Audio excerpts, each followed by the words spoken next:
এই পর্বের প্রথম প্রতিযোগী হিসাবে মঞ্চে ডেকে নিচ্ছি হবিগঞ্জের মেধাবী প্রতিযোগী বশির আহমদকে। এসো কোরআনের আঙিনা, এসো শান্তির মোহনা। আসসালামু আলাইকুম ওয়া রাহমাতুল্লাহি ওয়া বারাকাতুহু। ওয়া আলাইকুম আসসালাম ওয়া রাহমাতুল্লাহি ওয়া বারাকাতুহু। আউযু বিল্লাহি মিনাশ শাইতানির রাজীম। বিসমিল্লাহির রহমানির রহিম।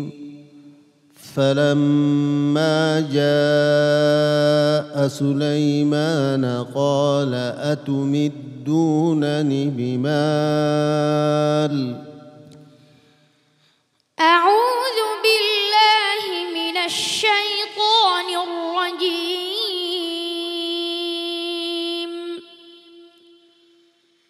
بسم الله الرحمن الرحيم. قال سننظر أصدقت أم كنت من الكاذبين. اذهب بكتابي هذا فألقه إليهم ثم تول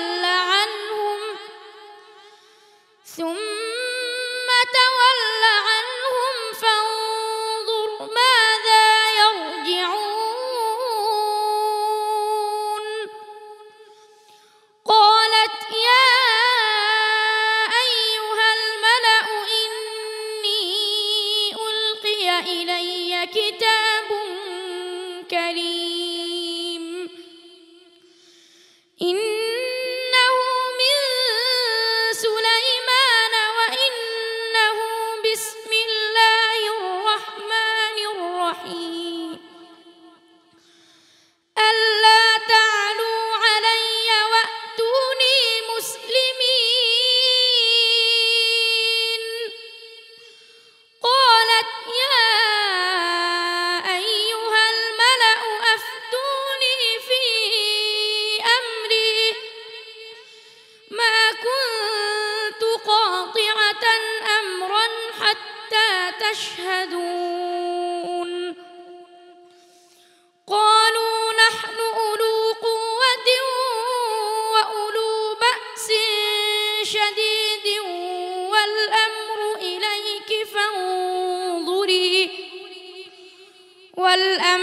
إليك فانظري ماذا تأمرين. قالت إن الملوك إذا دخلوا قرية أفسدوها وجعلوا أعزة أهلها أذلة وكذلك يفعلون. وإني مرسلة إليهم بهدية فناظرة بما يرجع المرسلون.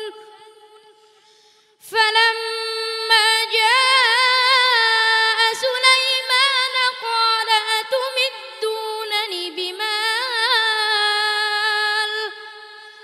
فما آتاني الله خير مما آتاكم بل أنتم بهديتكم تفرحون. حسبك. صدق الله مولانا العظيم. মাশাআল্লাহ। বশির আহমদের আজকের পারফরমেন্স কেমন ছিল ওস্তাদজির কাছ থেকে জেনে আসি। জি আলহামদুলিল্লাহ নাহমাদুল্লাহ।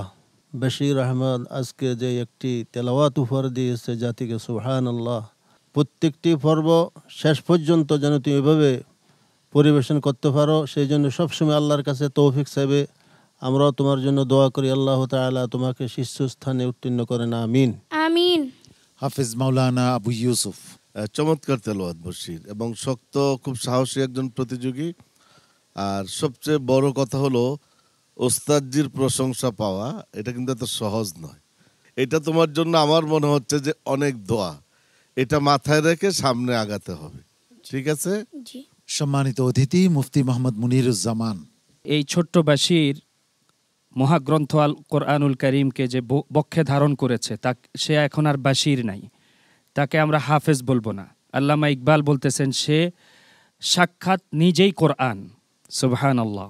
আল্লাহ তাআলা তার গোটা অস্তিত্বকে কোরআনের নূরে নূরান্বিত করে দেন, আমিন। চমৎকার চমৎকার মতামত পেয়েছো সম্মানিত বিচারক মণ্ডলীর কাছ থেকে, তোমার জন্য অনেক অনেক শুভকামনা রইল। আসসালামু আলাইকুম ওয়া রাহমাতুল্লাহি ওয়া বারাকাতুহু। এ পথে আমাদের আহ্বান, জীবনকে করো মহিয়া, পিএইচপি কোরআনের আলো।